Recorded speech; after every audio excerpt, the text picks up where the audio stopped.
Welcome, everyone. We're letting folks into the webinar now, and we're thrilled to have you here. Just an invitation as you join to please introduce yourselves in the chat by dropping in your name, your state affiliate or congregational affiliation if you have one, your location, so we can get to know who is here in the room with us today. We're really excited. We've got a great crowd and we've got a great webinar coming up for you today, all about climate and energy resources for faith communities, a briefing with the U.S. Department of Energy, and we are so grateful to have them with us today. So again, please go ahead and introduce yourself in the chat. So you can see if there are folks there that you know from around the country. And we'll get started here in just a moment as we have many more people who are joining us right now. So we want to give everyone a minute to get here.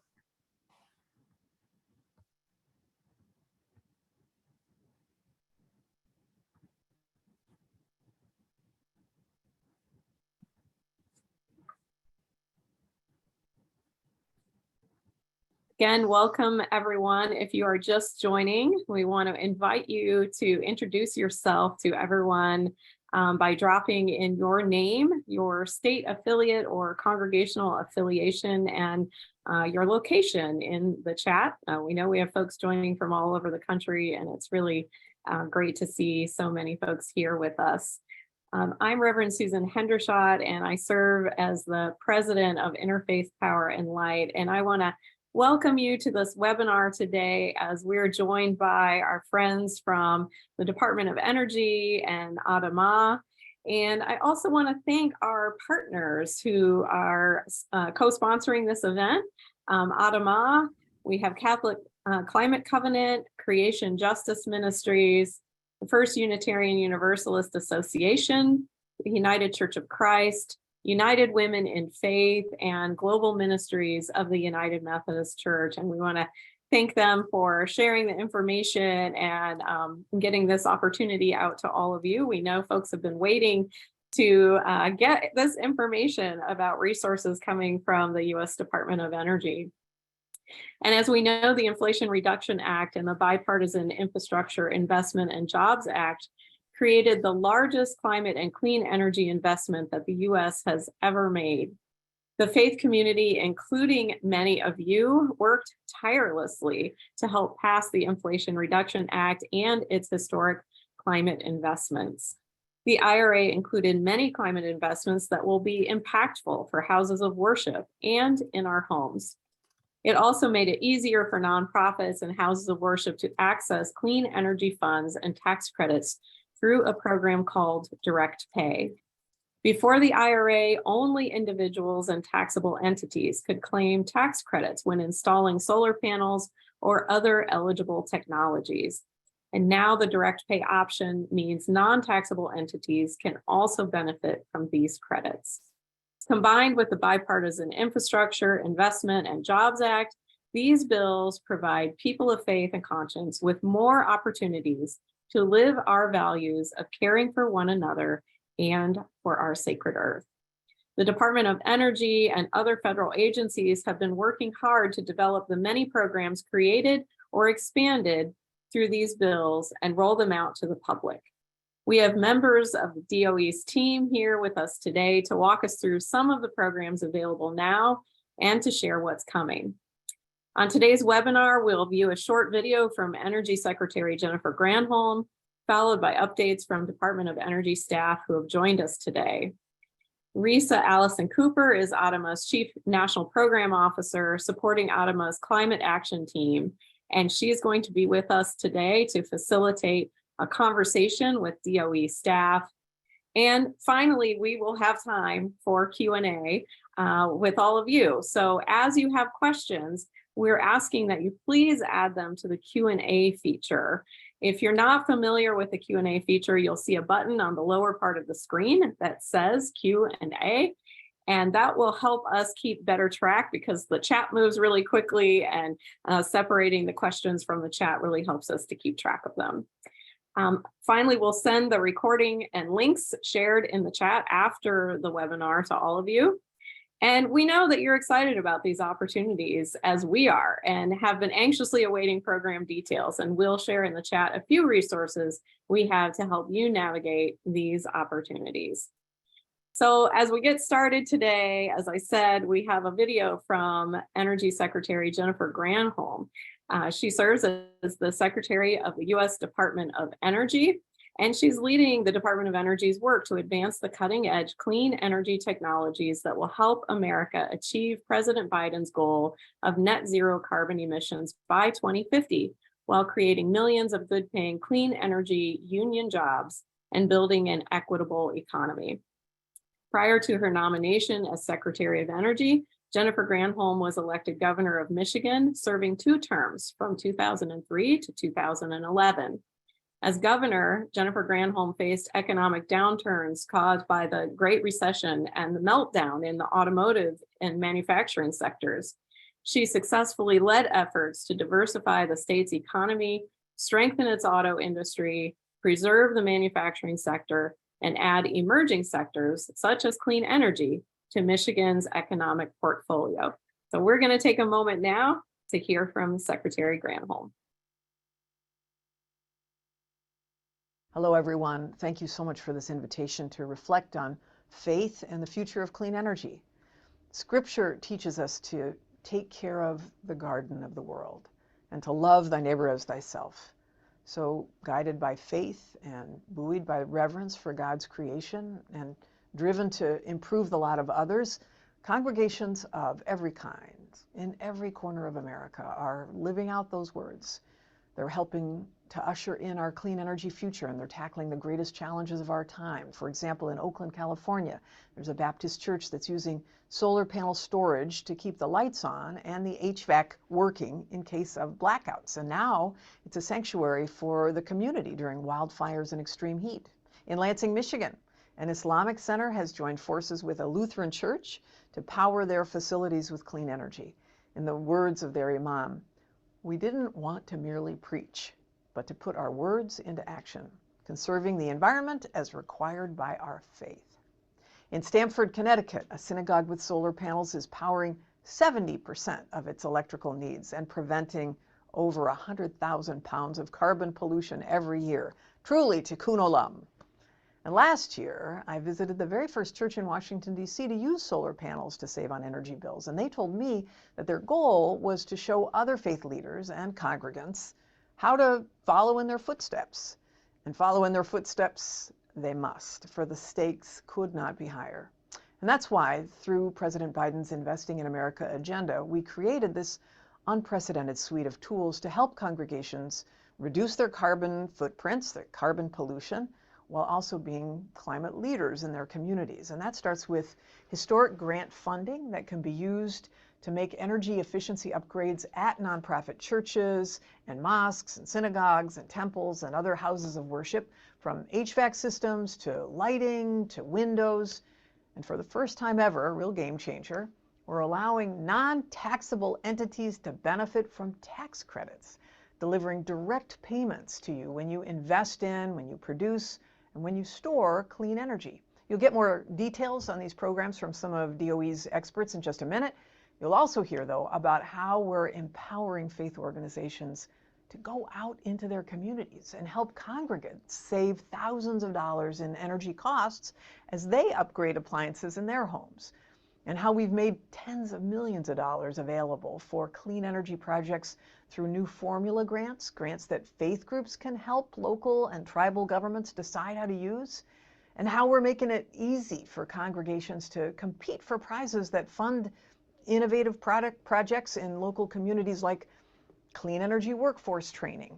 And of course, how the huge job growth that we're seeing in this country as a result of new manufacturing plants and clean energy production means more good-paying jobs for your congregants. So it's clear to me, as I know that it is to all of you, that faith organizations are uniquely positioned to get the word out about the stakes of this moment and the tools that we have at our disposal to meet it. So my hope, my prayer for all of you is this, that you keep the faith, that our future might still be bright, and that you turn that faith into action, that you put feet to your prayers, that you harness every bit of will that you have and every resource we provide to be able to shape this clean energy future, and that you treat that action as a moral mandate, not just for your own posterity, but for your neighbors, for perfect strangers, and for all of humanity. Thank you so much. Wow, we want to thank Secretary Granholm for that beautiful video supporting the work of faith communities and clean energy. We're so excited. We know she couldn't be with us today because of her schedule, but we so appreciate her taking the time to share that message with us today. I just want to give a reminder to folks that if you have questions, please go ahead and put those in the Q&A function that you'll find at the bottom of your screen. That will help us keep those separate from the chat function. A lot easier for us to keep track of. And with that, I want to introduce the folks from Department of Energy that we have with us today. We're very excited to have Chris Castro. Chris is the Chief of Staff for DOE's new state and community energy programs. And this office strategically coordinates with state and local leaders to accelerate the adoption of energy efficiency and renewable energy technologies. Along with Chris, we have Gretchen Gigley. She is the management and program analyst for schools and the schools and nonprofits program for the Office of State and Community Energy Programs. And Gretchen helps to lead the Renew America's Nonprofits Grant, which I know we'll spend a little time talking more about. Christine Knapp is the Community Innovation and Technical Assistance Program Manager for the Office of State and Community Energy Programs. And we also have Paul Donahue-Vallet, who is an analyst for the Office of Policy at the U.S. Department of Energy. And Paul is the Department of Energy's in-house lead on the direct elective pay provisions in the IRA. And also from ADAMA, we are joined by Risa Allison Cooper, who is the Chief National Program Officer and supports ADAMA's Climate Action Team.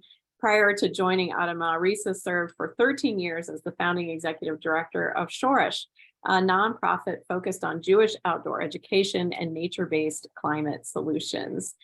So with those introductions, I'm going to go ahead and turn it over to Chris for updates from the DOE team. Well, thank you so much, Reverend Henderson, Tiffany, and the entire Interfaith Power and Light team, and of course, all of you who've been able to join us today. Good morning, good afternoon, good evening. It's never easy to follow the incredible Secretary Granholm, and I think I speak for all of us at DOE that we're so grateful to have her at the helm. But we're going to do our best this afternoon. My name is Chris Castro. I'm with the U.S. Department of Energy, as mentioned, and I serve as the Chief of Staff in a newly formed Office of State and Community Energy Programs that I will shed more light on here shortly. But as was mentioned, joining me today are some fellow clean energy experts who are also going to be presenting on different topics. We have Gretchen Gigley, we have Christine Knapp, we have Paul Donahue-Vallet, and between the four of us, we are really going to shed light on Secretary Granholm's remarks and the fact that she mentioned that really the faith-based community, faith organizations are uniquely positioned to support this clean energy transition in our communities. And that's really what we want to share more.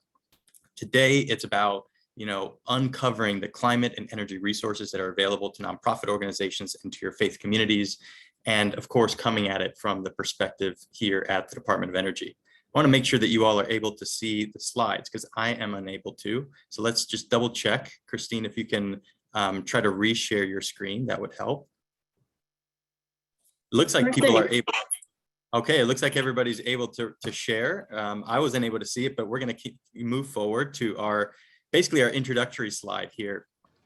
We want to make sure that today we provide you a background about this magic moment. And I think Secretary Granholm mentioned President Biden's investment.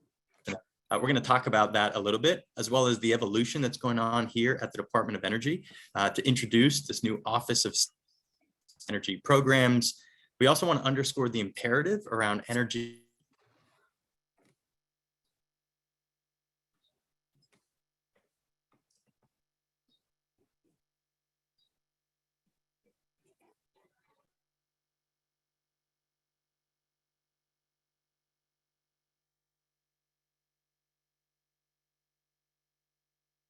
Chris, you have gone on mute somehow, so we're gonna. Next There we slide. go. Sorry about that. Okay, so for the last 45 plus years, the Department of Energy has been one of the leading investors of scientific innovation across America. And as you can see here, a big focus of ours in this mission is ultimately to ensure that we're working to enable the transition to a cleaner, more secure, more affordable, reliable, and resilient energy system. Across the Department of Energy, we cover a wide range of different disciplines and specialties, but really most of them focus on these core 4 goals that you see there. The investments that we're trying to make in our household so that we can lower energy bills and improve affordability. We want to work on also creating good jobs and boosting energy supply chains and domestic manufacturing here in the United States so that we can control our destiny towards this clean energy future.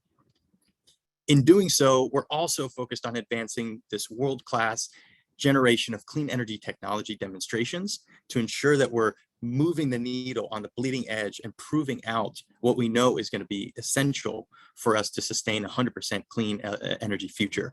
And lastly, making sure that that energy system is secure, it's reliable, and it's resilient. We know that not only extreme weather events from the changing climate, but also wars that are being waged over these energy systems are just underscoring the importance that as we transition to a clean energy future, we need to make sure that we're taking into account cybersecurity, reliability, resilience, and of course, affordability. Next slide. So over the course of the last 2 years, President Biden and our Congress have delivered in the most meaningful way. And I think Reverend mentioned at the top of the call here that this is the most meaningful investment the United States and really any other country has made in driving forward climate action and a clean energy transition. There are over $500 billion in resources across the US federal family. And this is what's known as the President's Invest in America agenda. I often quote Secretary Granholm when we talk about these because she does so in such a great imagery. First and foremost, in November of 2021, the bipartisan infrastructure law was passed, and we call that the backbone of the clean energy economy. It's building clean tech infrastructure, it's trying to onshore those supply chains, it's investing in our workers, and ultimately ensuring that we're moving towards more climate resilient infrastructure. Secondly, the CHIPS and Science Act. Really, it's the brains of the clean energy economy, and it's driving equitable clean tech innovation and manufacturing, and really trying to invest in our national labs, in our universities, and in place-based economic growth around this. And of course, CHIPS, right? This is about semiconductors and manufacturing the chips that are pretty much in every clean energy technology we can think of, from solar panels to inverters to EVs to a lot of our home appliances. They require these chips, and it's important that the United States leads the charge on manufacturing and having that supply here domestically. Lastly is the Inflation Reduction Act. This was passed last year in October, and it really is the lungs that's breathing new life into the clean energy economy. The Inflation Reduction Act unlocks billions of dollars in tax credits, home energy rebates, and others that helps to lower household energy bills. It really pulls clean technologies from the fringes into the marketplace. And I often say that clean energy is on sale because of the IRA. And lastly, it really centers on advancing environmental justice. There are bonus credits, and there are ways in which investing in our disadvantaged communities actually provides additional benefit from a tax credit or a rebate standpoint. So these 3 bills really make up where we are today. And it's just truly amazing to see the amount of energy, pun intended, going into this transition across the country. Next slide. So out of that $500 billion, Congress delivered about $100 billion here to the US Department of Energy. And this includes new mandates and unprecedented funding. You can see that in addition to the $100 billion in formula and competitive grants and rebates, there's also $250 billion in loans and loan guarantees through the Loan Programs Office, another really important tool in the toolbox for us to begin scaling what has been proven in our communities all across the country. You can see that this $100 billion covers a wide range of different topics as we move towards clean energy. It's looking at how do we ensure that the grid is able to withstand additional EVs and distributed energy resources like rooftop solar and others as we're evolving and growing, right? So we need to enhance the grid and modernize it. There's a lot of resources in ensuring that we're moving towards electric transportation and installing chargers all across the country. There are resources that are investing in our workforce development and training and ensuring that we are, essentially getting ready for the workforce of the future to create millions of new jobs as a result of these investments. And of course, near and dear to my heart is the investments in our state and our tribal governments and our local governments and our community institutions. And that's why I'm really excited, next slide, to really introduce you to the Office of State and Community Energy Programs. This is really exciting. It's a newly formed office just over the last year. And the mindset was that because of this infusion of about $100 billion, the Department of Energy really needed to realign how it was organized in order to be more effective, more impactful, more efficient at how we deliver these resources. And so SCEP has come together to be this kind of one-stop shop that looks at a community and tries to use clean energy as a catalyst to drive economic development, to drive job creation, to build wealth in our communities, to enhance entrepreneurship. At the end of the day, to use clean energy as a force to pivot these communities and enhance prosperity. Next slide. We do this in SCEP by managing a pretty large portfolio. SCEP has $16 billion with a B in formula grants and competitive grants, as well as these consumer rebates, which we'll talk about. And these funds really flow across all 50 states, 5 territories, and Washington, D.C. So they are touching every single community. In fact, these resources alone through the formula grants are touching 250 million Americans. They're flowing to every county government that we have in one way or another. And as you can see, some of the core priorities at the bottom, one is that we're centering President Biden's Justice 40 initiative. And that is that 40% of the overall benefits of these investments flow to our historically disadvantaged communities, our low-income communities, our our BIPOC communities that are focused on that are lower income and also have different minority populations that often have been overburdened with pollution, marginalized, and for too long disinvested. So for SCEP, this investment in historically disadvantaged communities is our mission at hand. In addition to deploying these clean technologies, they're going to help us reduce pollution and save energy. In addition to thinking about other means of economic development and investment in those communities, and ways in which we can use this clean energy to bring new workers into the field, to create good jobs and increase hiring. Ultimately, these investments will move towards avoiding these legacy place-based pollution that these communities have faced for too long. And at the end of the day, reducing people's energy bills, reducing people's cost of living, and ultimately improving the affordability of living and working and playing. Next slide. Before I turn it over to the team, I wanted to end off by mentioning that it's not, this concept of equity is not just something that we're placating. It's truly something that is embedded into the program design and into the core mission of what Secretary Granholm and the leadership at the Department of Energy are advancing. You can see here that we're really prioritizing our work into these 4 key categories. One is, I talked about the Justice 40 initiative and ensuring that these benefits are accruing to our historically disadvantaged communities. And that's a wide range of ways to do that, whether it's the direct dollars going into those communities, whether it's ways that those communities can benefit from new jobs, new employment, or new entrepreneurship opportunities. We want to make sure that we are, making investments in the right way.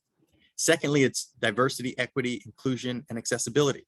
It's ensuring that as we enable these resources, that we're also ensuring that there's equitable access to these wealth building opportunities. When we're talking about hundreds of billions of dollars across the federal government for climate and clean energy, somebody's going to make money in one way or another. And the idea is that we want to ensure that those that have been often left behind are able to be, at the front of the line in order to take advantage of what's coming down the pike. So everything from access to good jobs to the business and contracting opportunities, these are ways in which we're trying to incorporate DEIA into our design. I keep saying this term, good jobs. And when we say good jobs, it's not just creating another job, but it's ensuring that those jobs are attracting and retaining skilled workers, that we are allowing for these workers to have voices on the job over different decisions, and that there's workers' rights. There are, as it relates to conditions of safety, as it relates to wages, as it relates to time off. These are all important aspects of quality of life. And if we're just creating jobs to create jobs, and we're not building family sustaining jobs, I think we've missed the mark. Lastly, it's this idea around workforce and community agreements. The Department of Energy is pioneering a new and exciting method called community benefit agreements. And essentially any funding opportunity that comes out of the DOE from these dollars are requiring that the applicants are engaging their communities, and they're developing plans to essentially meet all of these 4 key areas. How are their communities involved in the process of designing said solution? And how are they going to benefit from that when the solution is being developed and maintained and operating into the future? So these 4 core areas are very much priorities for the department as we're designing all of these types of programs moving forward. And I will underscore, and you can see the point there, that these community benefit plans aren't just nice to haves, they're required to have a competitive application, and 20% of the technical merit review for a project will be dependent on essentially these community benefit agreements. So we take them very, very seriously, and so should you all. Now, I'd like to turn it over actually to my colleague, Paul, who's going to help dive into a few of the resources and programs for houses of worship. So we're going to design this really focusing on resources that can help your facilities, your houses of worship, resources that can help your congregants, and ultimately resources that can help the community at large. So Paul, I'll turn it over to you to start with our elective pay. Great. Thanks, Chris. Thank you all for the invitation to talk. I'm here to talk about elective pay. You will also hear it referred to as direct pay. It means the same thing, just 2 different words for the same thing. And I have the task here of making taxes and the tax code sound really exciting and wonderful. And the answer is that they are really exciting and wonderful. The majority of dollars that go to clean energy in the Inflation Reduction Act actually come through in the form of tax credits. So the way in which the tax credit works is really, really important to getting to the clean energy goals and climate goals that we have. Next slide, please. So the one slide that the lawyers make me put in here, I'm going to sum it up on disclaimers that I am not a tax lawyer. This is not tax advice. Please refer to a tax professional or guidance issued by the IRS for the real information. I'm just going to give you the summary of the important things that you need to know. It's just a high level points. Next slide, please. So elective pay, what is it? It is a method enabled by the Inflation Reduction Act for entities that otherwise don't pay taxes, like local governments or other tax exempt entities, like religious organizations and houses of worship, to instead of getting a tax credit, receive a cash payment or cash back from the IRS for any other investments that otherwise would be eligible for a clean energy tax credit. I have an example here about a community center, but the example would apply exactly the same to a house of worship. Example, a local government wants to invest $600,000 in solar, battery storage, and EV chargers at a community center. All of those items are eligible for about a 30% investment tax credit. So in this case, local government, but if it's a house of worship, it would be a house of worship as well, would receive 30% cash back from the IRS after completing the project. In this case, that's $200,000, tax-free cash from the IRS. So when Chris says clean energy is on sale, this is part of what that means. Next slide, please. So key things to note. For purposes of elective pay or direct pay, if you're eligible as a tax-exempt entity, would receive payment equal to the full value of the tax credit. You're treated like a taxpayer for this purpose. 2, for all the other DOE programs that Chris has talked about and my colleagues are going to talk about, you can combine the benefit you're getting through direct pay with grants and loans from the government. So this is one of the rare circumstances where, yes, you can actually combine different sources of funding, tax credits, and grants to get more projects and more incentives to you to do what you want to do. 3, there are specific processes for how to do this.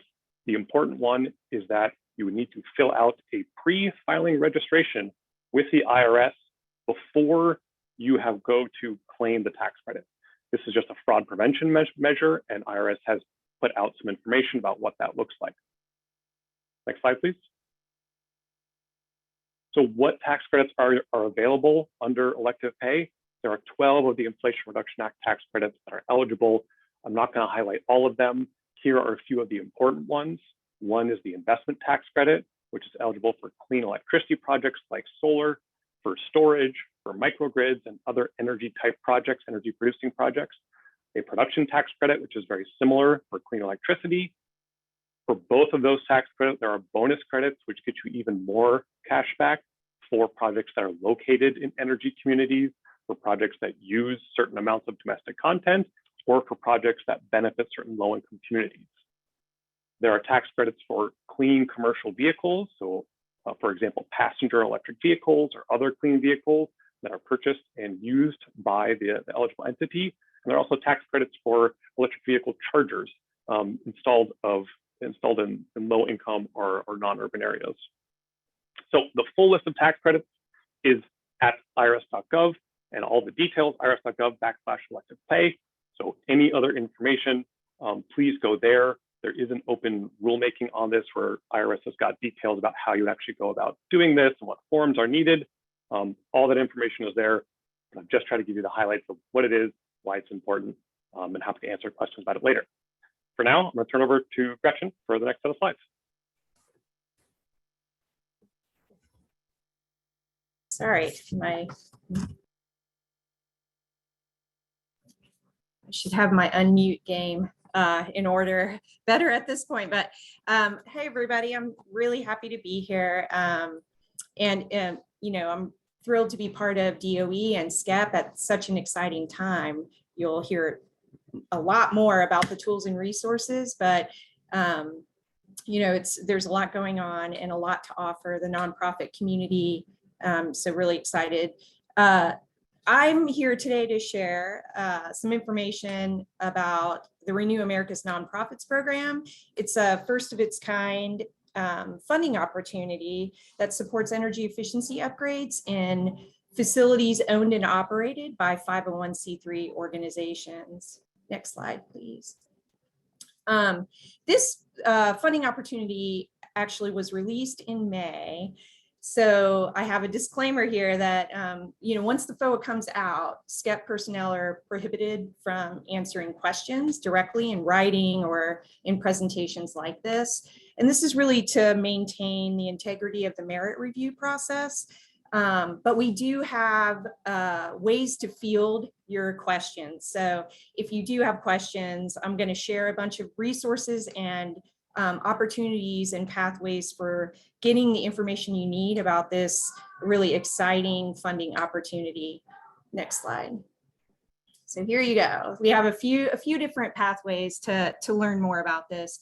We're just a couple of weeks away from the deadline for this funding opportunity, and that's really, you know, why we need to be careful about fielding questions directly. So you can go on what we call the infrastructure exchange, and you can read the funding opportunity, and this is also where you would apply. Applications are due August 3rd by 5 p.m. So that's the resource for that. We also have developed what we're calling a teaming list. And this is really to build a community of people that are prospective participants in the program that are interested in either energy efficiency upgrades or helping to lead a portfolio of energy efficiency projects in nonprofit organizations or even partners. So right now I think we've just tipped over 1,700 nonprofits in this community. So it's a really great networking and you know, way to engage with other nonprofits interested in this. And then, as I mentioned earlier, the way that we field questions is through what we call the Q&A spreadsheet. This is located also on the infrastructure exchange. So there's already over 500 questions that we've answered. And we, you know, it's a little bit of a crowdsourcing way of, you know, answering questions and making sure everybody is getting the same information. You can go on that spreadsheet on the infrastructure exchange. It's really easy to navigate and sort to find the answer to your question. if you can't find the answer, we have a website, or we have an email address you can send questions to, nonprofits@doe.gov. So don't hesitate to send questions. And then we'll get those posted, the answers posted within a week of receiving. We're trying to move as quick as we can as we're getting closer to the deadline. We also have held webinars and office hours over the last couple months. Those recordings and slide decks are located on the Infrastructure Exchange as well. So you can go on there and get some additional information about the funding opportunity and the ways that you can engage with this opportunity. And then finally, our website. This is a great resource, and really 1 through 4, the links to all of this stuff, are located on the website as well, but we're continually adding tools and resources there. So would encourage you, tools and resources that have to do with this funding opportunity, but beyond this funding opportunity too, and how to kind of piece together the puzzle of all the, all the exciting things that DOE has going on and how we can help this nonprofit community. So please check out the website. Please send any questions you have to nonprofits@doe.gov. And with that, I really appreciate being here today too. So thank you so much. With that, I'll pass it over to Christine Knapp, who's going to talk about DOE prizes. Thanks, Gretchen. Hi, everyone. I'm Christine Knapp. I'm Program Manager for Community Innovation and Technical Assistance in the SCEP office that Chris described earlier. Also really glad to be connecting with you all. I think we're running a little behind time, so I'm hoping that my East Coast fast talking thing will get us through some slides pretty quickly. So I'm going to talk about 3 prizes that are also available for houses of worship to be able to take advantage of. The prizes are a relatively new tool for DOE to get funding out.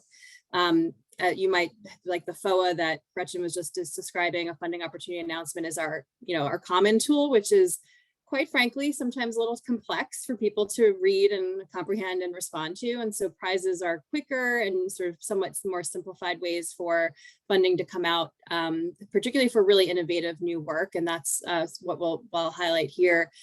So the Inclusive Energy Innovation Prize is a first sort of kind of competition based on prizes to support entrepreneurship and innovation in communities, particularly those that are historically underserved by DOE and other federal climate work.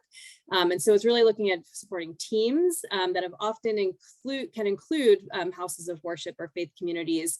And so for an example, I gave on the right-hand side is recognizing a collaborative project called Imani Greenworks that included a faith community along with their local government and some businesses to do some planning around green infrastructure jobs and job training. And so that's a really great model that we're seeing already starting to get underway. There's also a Clean Energy Coalition Prize. So again, this is about teams and coalitions where houses of worship and faith communities can be a part of those community coalitions along with, again, local governments or schools or nonprofits or others in their community to build a strategy for their community for local government for local clean energy development. And so a lot of different strategies are eligible under this prize, but you can see there's a goal of kind of stepping people through a process over time to kind of start with the commitment, build it out, move towards impact and keep going. And prizes can be given at each stage to kind of keep that work going and keeping folks sort of on track. And then lastly, the Buildings Up Prize is really focusing on the fact that buildings are a huge source of carbon pollution and have an immense opportunity to be made more efficient and to be able to reduce their emissions through the energy that they do use. The Buildings Upgrade Prize is specifically focused on the transformation of buildings in the US, which can include houses of worship. And so this is open to all community-based organizations, local governments, tribes, building owners, utilities, nonprofits, et cetera. So almost everybody. And what's great about the Buildings Up Prize is there's actually support for building your application to the prize. I think some that information is there. So that I would encourage you to take a look at the Buildings Up Prize if there's something that you'd be interested in, figure out how you can get some early support to build out your portfolio and understand your opportunity and build your application. I am going to now pass it back over to, we're going to talk about the resources that are available for your congregants. And so I'm going to pass it back over to Chris, but you'll hear more from me later on in the show. Actually, Paul will take this one. Yes, more tax credits.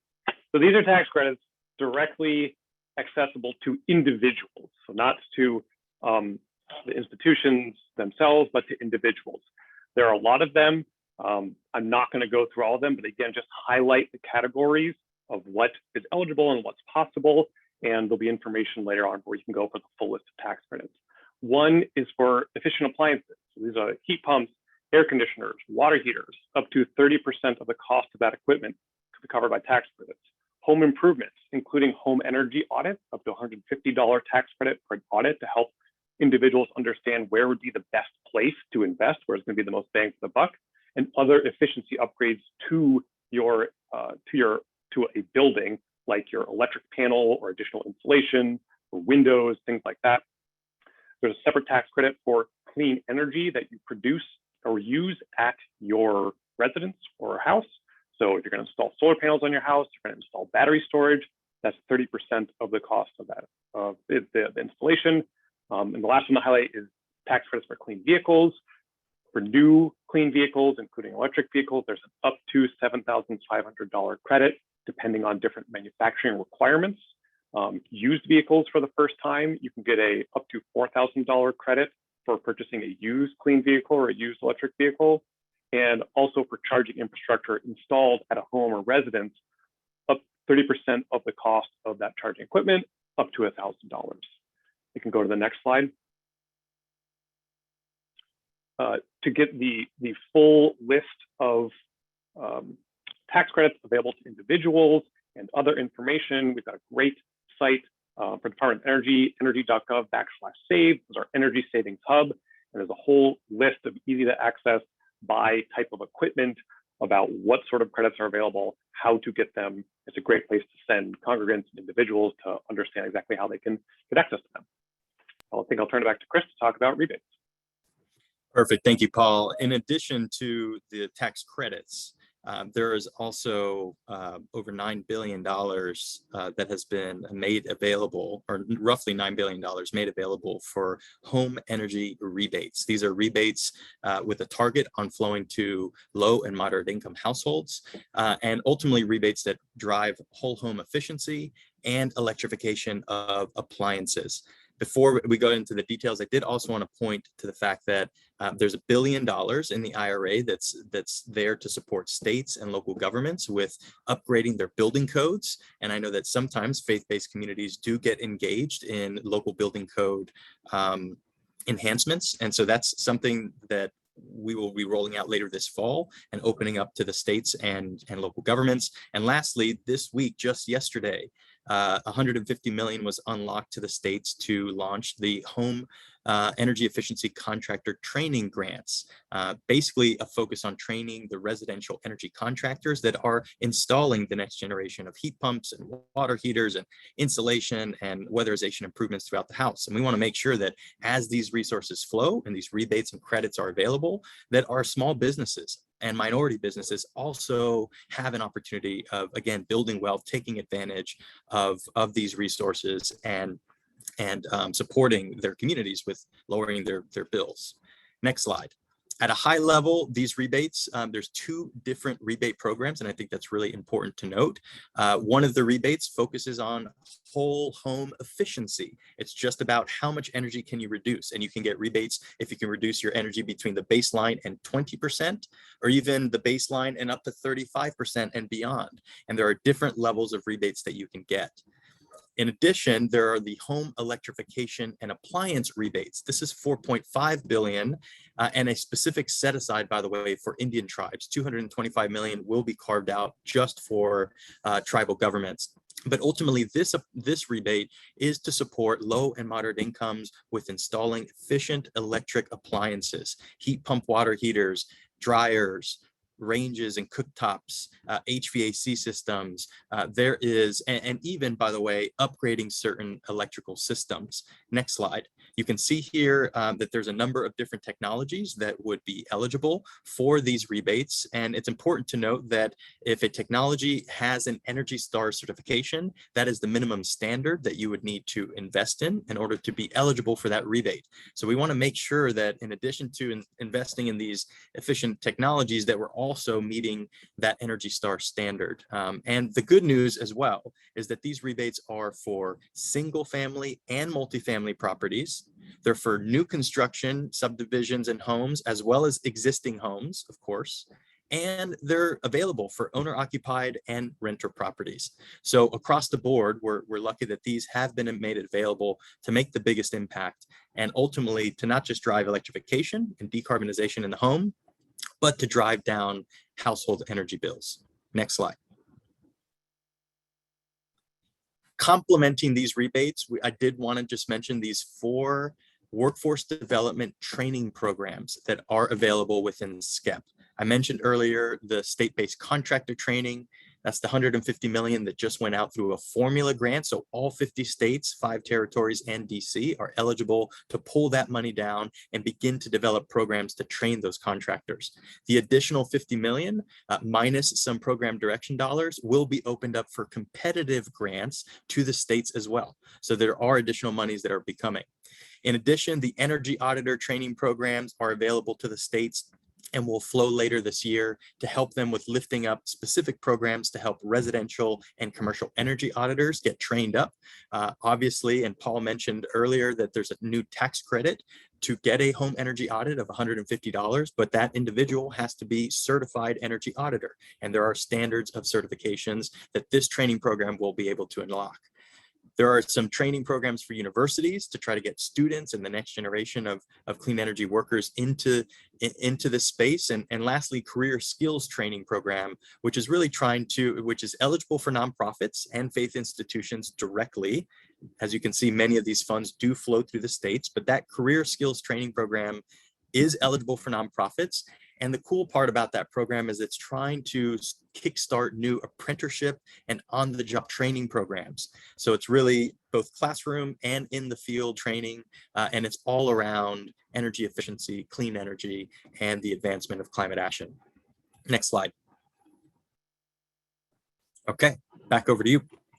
Okay, thanks, Chris. I know that we're running behind, so I don't think my fast talking is by itself going to be enough. So I think what I'm going to do is just highlight that this whole section was to make sure you're aware of funding programs that are coming to your communities that you can play a role in, that you can suggest that your local governments make sure they're applying to, or if they're already applying, that they're using the funds in ways that you would like to see, or that you can help guide in terms of bringing community voices into their plans. So I'll just highlight them, but you're going to get this slide deck, so I won't go into detail. You can kind of just browse through this when you receive the deck. So one is the Energy Efficiency and Conservation Block Grant Program. This is going to all the states, all the territories, 700 tribes, and 1,800 local governments. So almost certainly somewhere near you, a state you live in is getting money for sure, maybe your local government or county. And so this is an opportunity, for everybody to kind of weigh in with your local government or your local recipient on how they should use the funds. EECBG has a wide variety of uses that it can be used for. So almost anything related to clean energy or energy efficiency is included. So take a look at EECBG and find out what's going on in your community. The Local Government Energy Program is a new program. It has not launched yet, but as you would suggest, it is for local governments, particularly for small to medium-sized jurisdictions and energy communities and disadvantaged communities. So stay tuned for more information on how your local jurisdiction can apply if this is something you would like to see in your community. Energy Futures Grants has actually a notice of intent out. So that means that the funding will be released fairly soon. And this is really focusing on teams. So again, there might be an opportunity for your house of worship or your faith community to join in on this team to apply to this opportunity for about $27 million in competitive grants, as well as technical assistance to make those grant dollars go further. In rural and remote areas, there's a particular set aside program to support energy projects in those rural and remote. There's $1 billion there. So there is a lot of money for rural and remote communities that are here. So if you are in one of those rural or remote areas, please take a look at this, this program in particular. Grid resiliency, folks yawn at this one, but all of these new EVs, all this new solar power, all of it's only going to work if our grid is able to handle all of this new capacity. So this is a really important one to improve the resilience of our power system. And there are nonprofit entities that are eligible for the participation in this program. So take a look at that one. And then transportation and EV infrastructure, there is funding through the bipartisan infrastructure law. Particularly, there's a $2.5 billion for local governments. So if this is something you want to see EV charging in your communities, work with your local governments to apply to these programs and help them figure out where they can go to serve your community members. Communities Local Energy Action Program, or LEAP, is actually unique in that it requires both a local government and a community-based organization to apply together. And it is not technology specific. The general idea is that we want to help communities identify their sort of clean energy future and support them through technical assistance to achieve, understand what that future looks like and begin implementing it. The 24 inaugural communities you can see here on the left-hand side, but there is an opportunity to potentially run another pilot that would be coming out in the coming year. So this might also be an opportunity for you to partner with your local government to apply. And then lastly, we have a partnerships and technical assistance team in the SCEP office that provides a lot of different opportunities to learn, to get access to data, access to tools to help you understand what's going on in your community, where your emissions are coming from, what your energy burden looks like, and then start really understanding opportunities to address those concerns and those issues in your community. So I won't go into too many details on them, but if you're interested in exploring and understanding your community's sort of context, these tools like SLOPE and LEAD are really super helpful in getting that context to understanding really what's going on and where the biggest opportunities are for you to take all of these programs and plug them into your local context and start solving community problems with these resources. So I think with that, I pass it back to Chris. Yes, thank you so much, Christine, and thanks for everybody. I know that this is a flood of information. I'm seeing the comments come through, and you're right. This is overwhelming in a good way. This is an amazing opportunity for you all to leverage your obviously your stance in the community to engage those around your congregations, but also engage your local governments. Make sure to sign up for our email updates. Almost every single day, there's something coming out of the Department of Energy. If you're not following us on social media, that's another great way, on LinkedIn, on Facebook, on Twitter, and others. And then obviously SCEP has a number of resources specific to communities and states and local governments. We have a great newsletter and want to point you to that as well. And just next slide in closing, a big thank you, again, to the entire IPL team, to Reverend and to others for joining us. I mean, hopefully this really does shed light on the opportunities that nonprofits and faith-based institutions have to take advantage and take the power in your own hands to drive this clean energy transition forward. Thank you very much. Thank you so much. This is a flood of information, as you said, and we're so grateful to you. And I want to bring Risa in. She's been waiting to jump into the conversation here and offer some thoughts. So Risa, I'm going to hand it over to you. Thank you very much. Thank you very much for including me in today's conversation.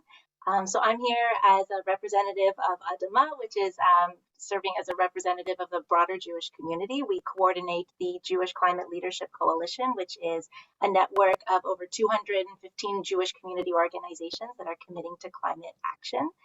And all of our organizations that are represented on the call today, we have a tremendous opportunity, and I would also say a tremendous responsibility to spread the word about these funding opportunities and help ensure the success of the IRA and the US's ability to meet our climate goals.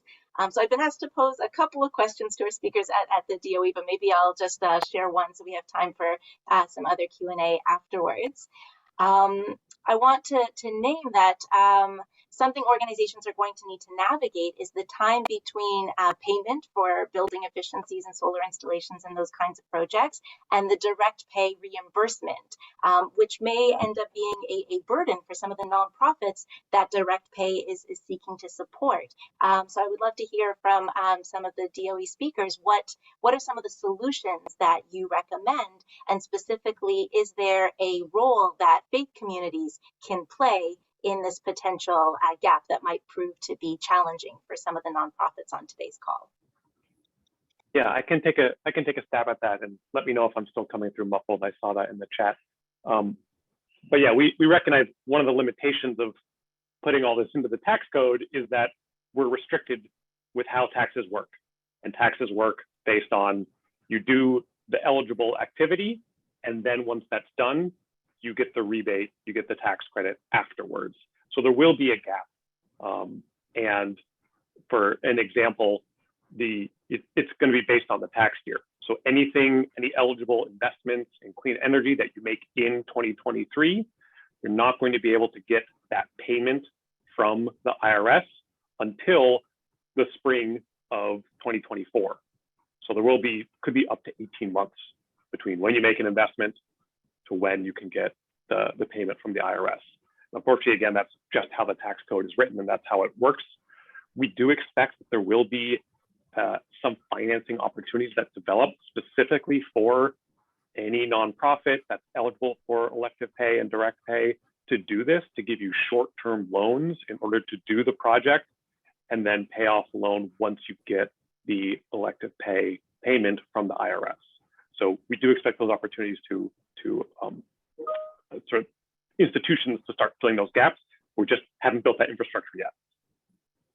Yeah, and the only thing I would add to Paul's remarks there is that SCEP also is funding all 50 states to create essentially green banks. It's an energy efficiency revolving loan fund capitalization grant. So it's grants to capitalize these new pools of low cost capital specifically to support small business and nonprofits and low-income communities with taking advantage of these resources. So Risa, to your point, I mean, there is gap financing for contractors in terms of as they're doing the rebates, needing to figure out how to get reimbursed quick enough to keep doing more homes.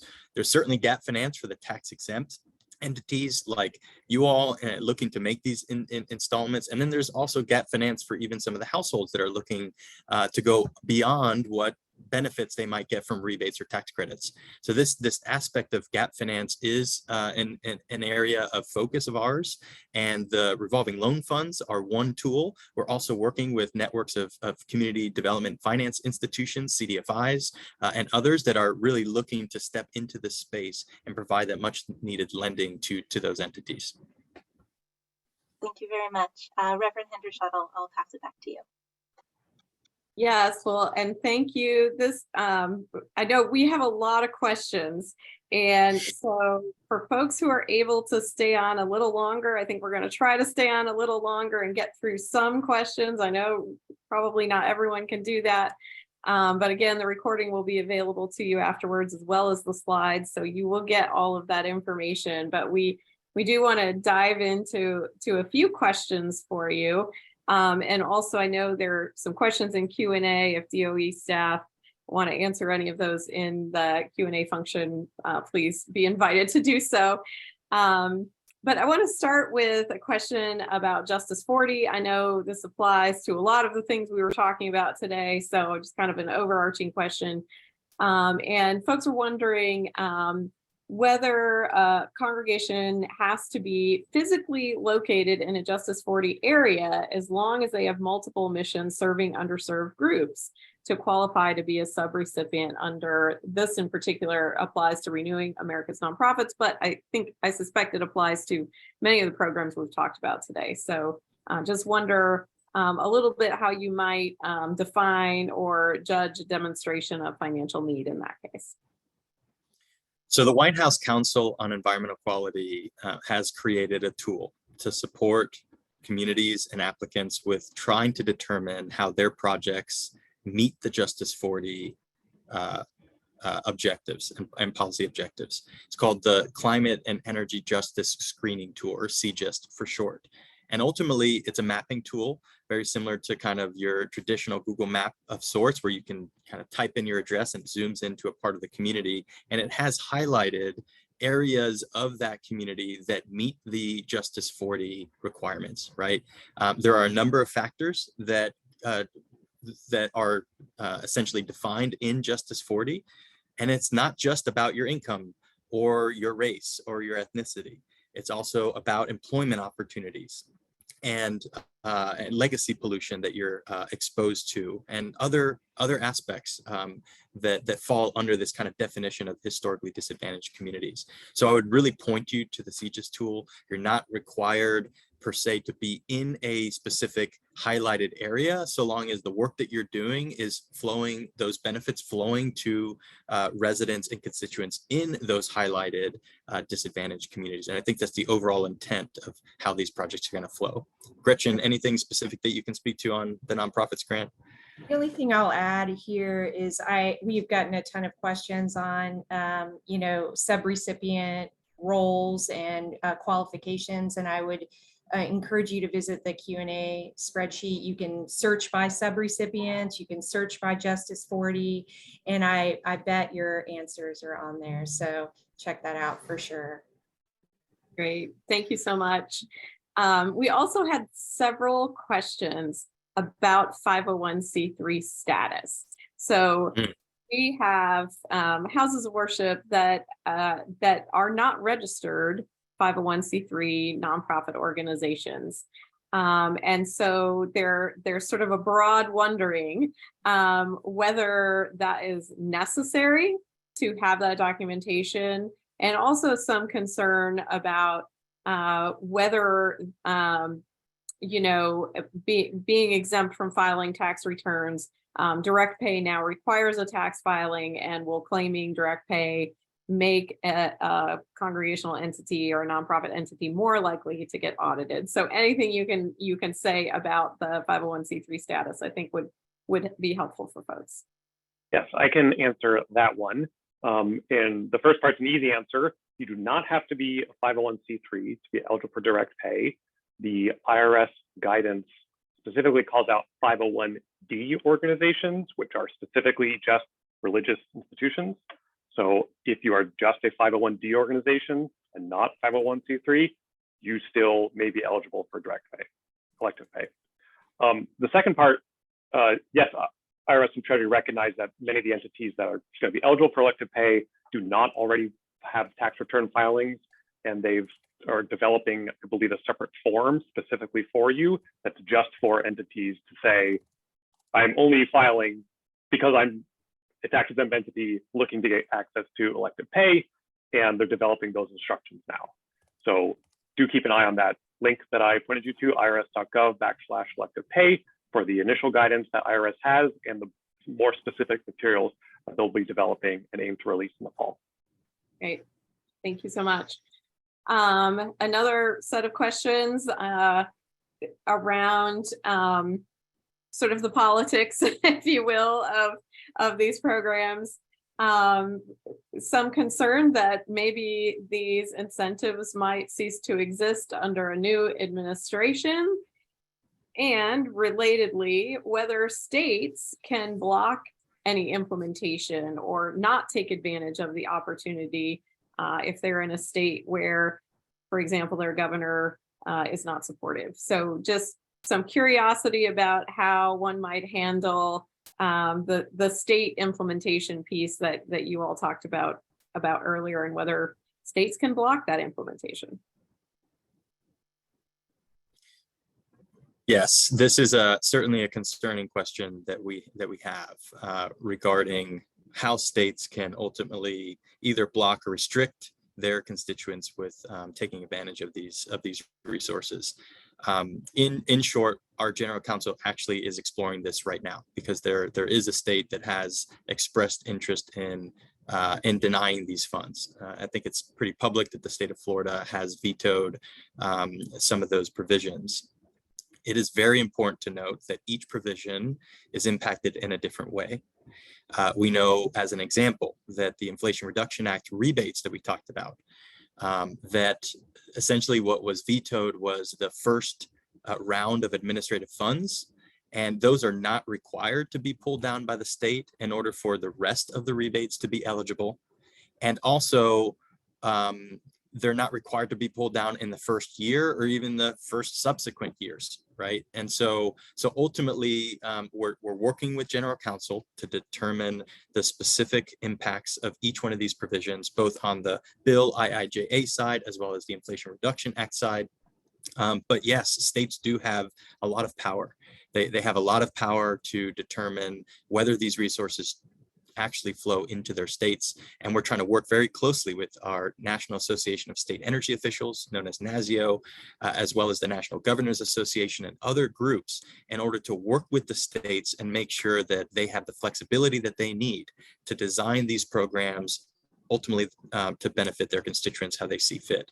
And so that's the extent I think that I can speak to that question. Great, very helpful, thank you. And stay tuned, I'm sure. Stay tuned. For many folks, yeah, stay tuned. A few just practical questions folks are asking. One is, how do we know if our project is eligible for the 10% add-on? Where will there be certifications for qualified domestically manufactured materials to enable this 10% bonus? Great question. IRS is in the process of developing rules now. Those are the eligibility for those bonuses are done. IRS has got the initial guidance out there. They'll be releasing more guidance because they're going through a rulemaking process. I think the easiest one to look for now is whether you're in an energy community. If you go to energycommunities.gov, then you can find a map which identifies all of the energy communities in the United States. You can find where your building or where your project is located and see whether you're in an energy community, and if so, you could be eligible for that 10% bonus. Great, thank you so much. Question about heat pumps. What are the incentives for heat pumps? And is it true that ground source heat pumps now qualify for up to a 50% tax credits from the IRA? Yeah, so now we're getting real deep into the tax code. So apologies. If you are if you're the church or your religious institution and you are looking to get access to the tax credits through elective pay, then unfortunately you're only eligible for ground source heat pumps, or called geothermal heat pumps.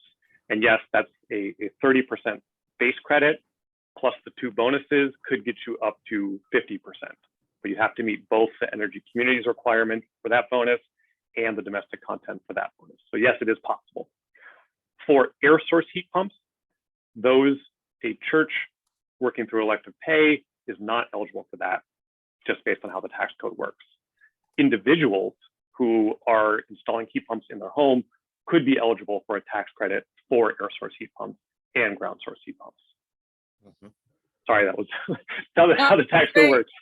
There's a lot of details there. Yeah, thank you for your expertise with tax code. This is why we have you here. We're so happy. So I'm going to ask one more question, and then I'll offer some closing remarks afterwards. But if a faith institution needs to first repair or upgrade their roof before installing solar, can the cost of those roof upgrades be eligible for direct payment along with direct payment for the solar panel installation?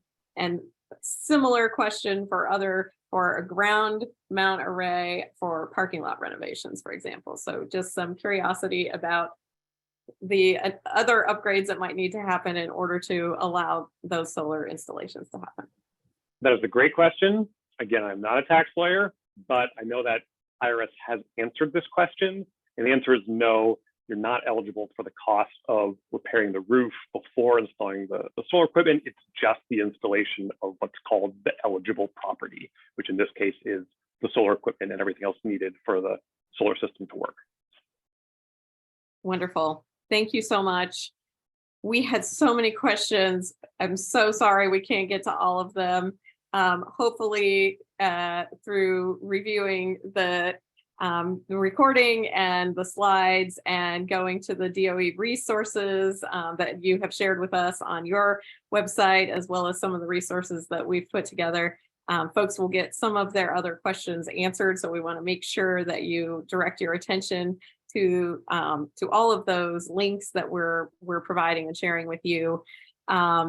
We know that these climate investments are critical to helping the U.S. meet our climate goals. And we also know that there may be some attempts by Congress to prevent some of the investments from going forward, as we said. But we also know that our faith community, our supporters, the folks that have been on this call and many, many others will continue to advocate for these programs.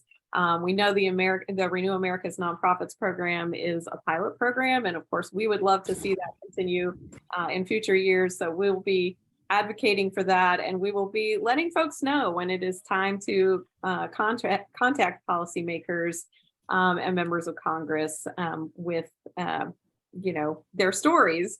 And in that line, we are collecting the stories of houses of worship that utilize these programs, so that we can tell those stories to members of Congress, in the media, and to other houses of worship to inspire them. So we're dropping a link in the chat.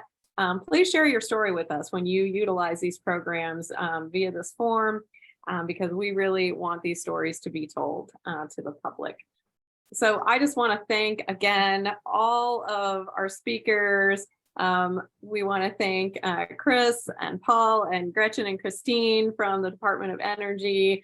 We want to thank Risa from ADAMA. Of course, we want to thank Secretary Granholm for her remarks that she provided. And we want to thank all of you for attending today and for being part of this important conversation. We will share the recording and the links from today's webinar via email with you tomorrow. And if you have other questions not covered, please feel free to send them to Tiffany. We are putting her email in the chat as well. And I just want to say thank you again and blessings on the journey. Our pleasure. Thank you all.